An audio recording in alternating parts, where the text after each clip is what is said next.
안녕하십니까. 오늘은 요한복음 제38강을 공부합니다. 요한복음 38강은 요한복음 14장 4절에서 7절까지입니다. 제목은 아버지께로 가는 길. 요절 말씀은 6절입니다. 예수님께서 이르시되 내가 길이요 진리요 생명이니 나로 말미암지 않고는 아버지께로 올 자가 없느니라. 2018년 6월 27일입니다. 러시아 카잔이라는 도시에서 월드컵 예선전이 치러집니다. 대한민국 팀과 축구의 강국 독일 팀이 맞붙게 되었습니다. 전문가들은 한국이 7대 0으로 패할 것이라고 예상을 합니다. 의외로 후반전이 끝날 때까지 0대 0이었습니다. 그런데 후반 추가 시간에 나온 김영권과 손흥민의 릴레이 골로 대한민국이 독일을 깨고 2대 0으로 승리를 합니다. 이것을 카잔의 기적이라고 부릅니다. 이로 인해 독일은 F조 꼴찌로 80년 만에 1라운드에서 탈락했고 제2차 대전 이후로 사상 최초로 조별리그 탈락이라는 굴욕을 당했습니다. 그 다음날 독일 슈투트가르트 신문 기사에 이런 글이 실립니다.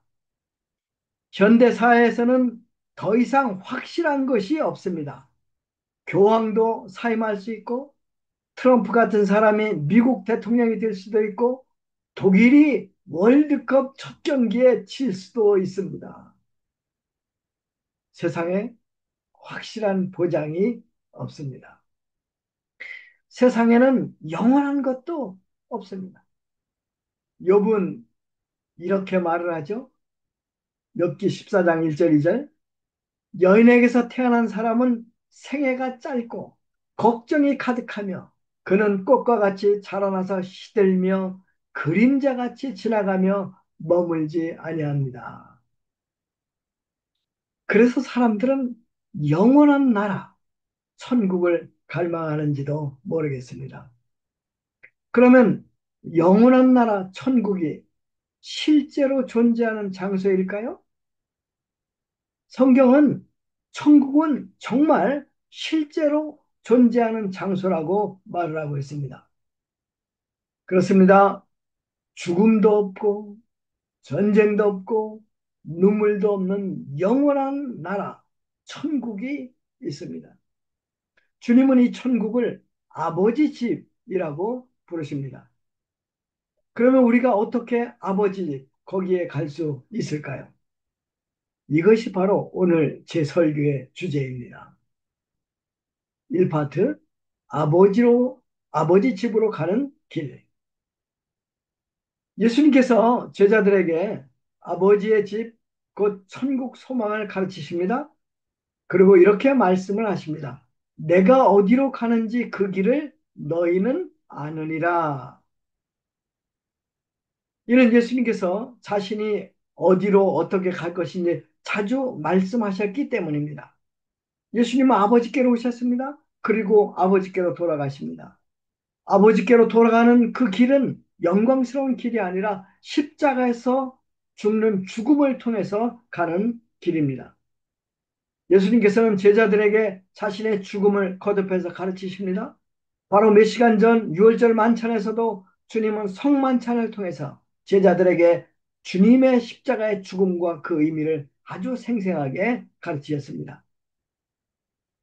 그런데 도마라는 제자가 이 예수님의 말씀을 듣고 볼멘 소리로 이렇게 대답을 합니다. 5절입니다.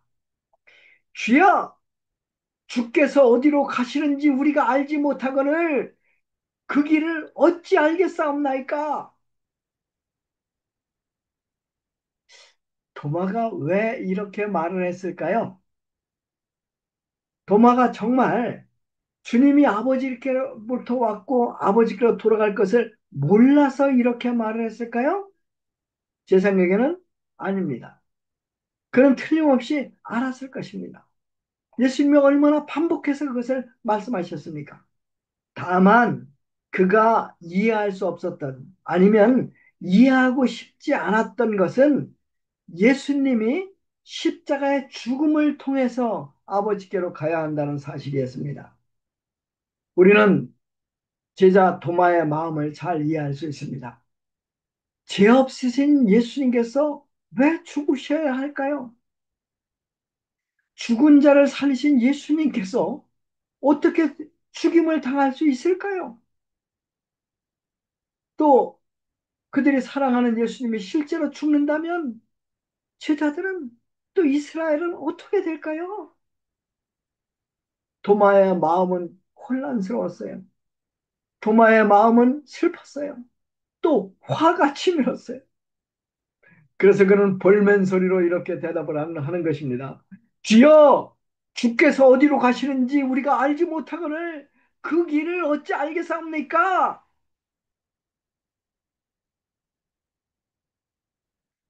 이 파트, 내가 길이요 진리요 생명이다. 6절에서 예수님께서 이렇게 대답을 하시죠. 예수님이 이르시되 내가 곧 길이요 진리요 생명이니 나로 말미암지 않고는 아버지께로 올 자가 없느니라.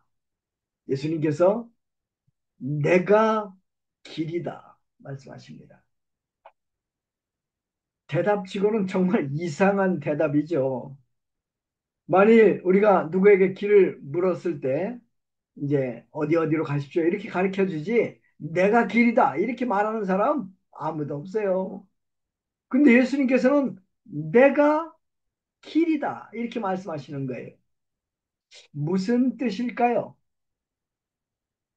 첫 번째로 이 말은 예수님이 없다면 천국에 가는 길이 없다 이런 말이죠.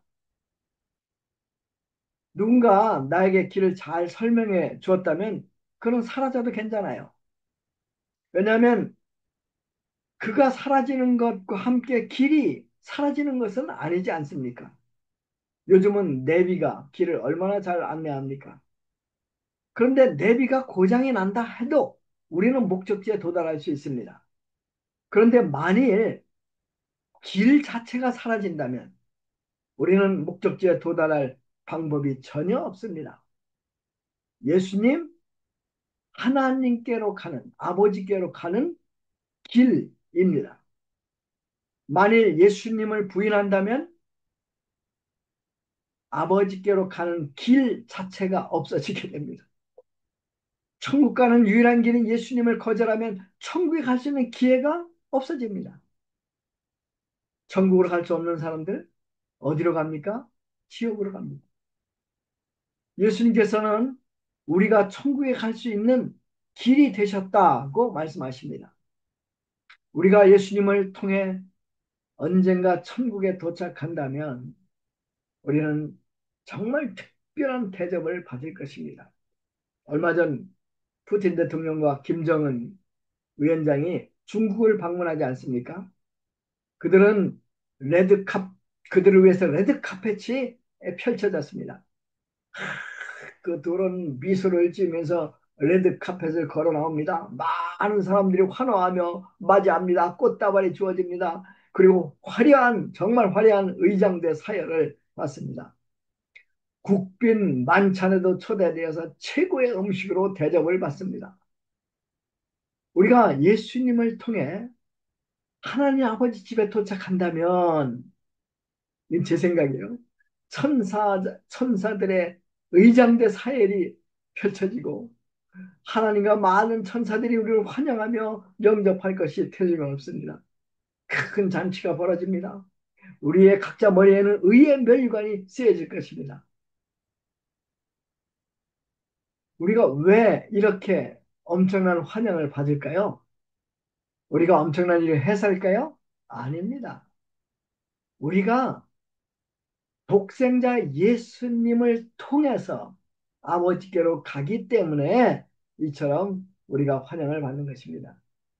예수 그리스도의 죽음으로 만들어진 길로 우리가 하나님께 가기 때문에 우리가 엄청난 대가를 지불하고 만들어진 레드카펫을 통해서 아버지께로 가기 때문입니다. 사실 예수님께서는 죄가 없으시기 때문에 죽으실 수가 없습니다. 그런데도 예수님이 죽으신 이유는 예수님이 우리의 죄를 대신 지시고 우리 죄 때문에 죽으신 것입니다. 누군가 예수를 살해한 사람이 누구일까요? 우리에게 묻는다면 우리는 대제사장 가야바, 로마 총독 빌라도, 가룟 유다 이렇게 제일 먼저 생각이 날 것입니다. 하지만 사실은 그렇지 않습니다. 그들이 예수님을 죽은 것이 아니라 사실 우리의 죄, 저의 죄와 여러분의 죄가 예수님을 십자가에 못 박은 것입니다. 요한복음 1장 29절 세례 요한이 예수님을 보고 이렇게 외치지 않습니까? 보라, 세상 죄를 지고 가는 하나님의 어린 양이로다. 사도 바울은 로마서 3장 25절에서 이렇게 기록합니다. 하나님은 그를 온 세상 앞에서 우리 죄를 위한 화목제물로 세우셨으니 그가 흘리신 피를 통하여 믿음으로 말미암아 우리를 위한 속죄 제물이 되셨느니라. 4장 25절에 사도 바울은 이렇게 말을 하죠. 예수님께서 우리 죄를 위하여 죽임을 당하셨고 그의 부활은 우리의 의롭다 하심을 얻게 하셨느니라. 그의 부활은 우리를 의롭게 하심을 얻게 했다는 표현에 주목해 보십시오. 이는 부활을 통해서 예수님의 대속 희생이 참으로 하나님께 완전히 받아들여졌음을 보여줍니다. 예수님께서 우리를 죽으셨습니다. 예수님께서 다시 살아나셨습니다. 그래서 우리는 이제 천국 가는 길이 예수님을 통해서 열렸습니다. 예수님이 바로 그 길입니다. 길에는 항상 목적지가 있죠. 그러면 예수님이란 길을 통해서 우리가 갈 때 어떤 목적지에 도달할 수 있을까요? 사도 요한은 요한계시록에서 황금도시 예루살렘, 새 예루살렘과 생명수가 흐르는 강에 대해서 이야기합니다. 이 황금도시 새 예루살렘이 우리의 목적지일까요? 그렇게 말할 수 있겠죠. 하지만 오늘 주님이 하시는 말씀에 따르면 그것은 올바른 목적지가 아닙니다. 6절 다시 한번 제가 읽겠습니다. 예수님께서 이르시되 내가 곧 길이요 진리요 생명이니 나로 말미암지 않고는 아버지께로 올 자가 없느니라. 우리의 목적지 아버지입니다. 예수님께서 2절에서 내 아버지 집에 관해 말씀하셨지만 나중에 길과 목적지에 대해서 말씀하실 때는 단순히 아버지라고만 말씀하십니다. 나를 통해서는 아무도 아버지께로 올 수 없다. 그렇습니다. 하나님 아버지가 우리의 궁극적인 목적지입니다. 황금도시, 생명나무, 천사들의 합창단, 천국잔치, 면류관 다 좋습니다. 다만 그것은 배경일 뿐입니다. 천국은 우리 아버지 하나님께서 임재해 계시기 때문에 천국입니다. 언젠가 우리는 하늘에 계신 아버지를 직접 우리 두 눈으로 보게 될 날이 올 것입니다. 마침내 우리는 우리를 그토록 사랑하사 독생자까지도 내어주신 하나님 아버지 품에 안기고 그 목에 매달릴 수 있게 됩니다. 그러면 하나님 아버지께서 우리를 안아주시며 우리의 눈물을 닦아주시며 말씀하실 것입니다.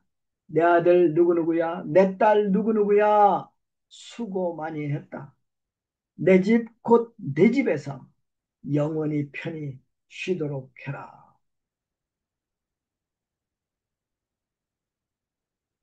예수님께서 또한 나는 길이요 그리고 나는 진리요 생명이다 라고도 말씀하십니다.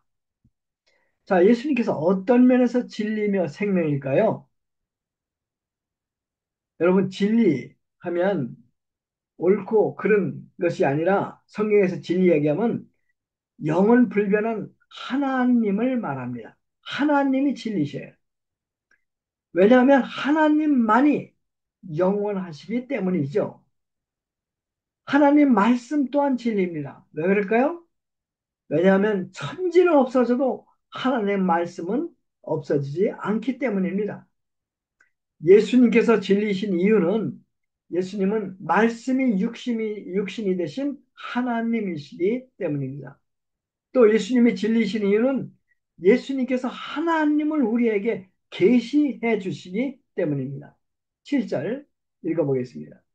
너희가 나를 알았더라면 내 아버지도 알았으리로다. 이제부터 너희가 그를 알았고 또 보았느니라. 거짓의 아비 사탄은 하와를 유혹할 때 하나님에 대해서 거짓말을 합니다. 이 거짓의 아비 사탄은 오늘날도 우리에게 하나님에 대한 거짓말을 퍼뜨리고 있습니다. 그의 첫 번째 거짓말, 하나님은 사랑이 아니다 라는 것입니다. 두 번째 거짓말, 하나님의 말씀은 절대적이지 않다. 그렇습니다. 세 번째 거짓말, 하나님의 계명을 어겨도 상관없습니다. 그런데 예수님께서 십자가에 달려 죽으심으로 하나님이 얼마나 우리를 사랑하시는가를 세상에 밝히 드러내셨습니다. 하나님께서는 약속하신 대로 예수님을 이 땅에 보내시고 우리를 위해서 희생시키심으로 하나님 말씀에 대한 신실함도 분명히 드러났습니다. 십자가 못 박히신 하나님의 아들 앞에서 거짓의 아비 사탄은 침묵할 수밖에 없습니다. 그리고 우리는 하나님은 사랑이심을 고백할 수밖에 없습니다. 우리가 이 진리를 알 때 우리는 생명을 얻습니다. 요한복음 3장 16절을 보십시오. 하나님이 세상을 이처럼 사랑하사 독생자를 주셨으니 이는 그를 믿는 자마다 멸망치 않고 영생을 얻게 하려 하십니다. 그렇습니다. 예수님이 길입니다. 예수님이 진리입니다.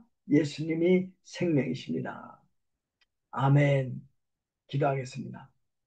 예수님, 예수님께서 이 땅에 오셔서 저희들의 죄를 대신 짊어지시고 십자가에 죽으심으로 천국 가는 길, 아버지께로 가는 길을 열어주심을 감사합니다.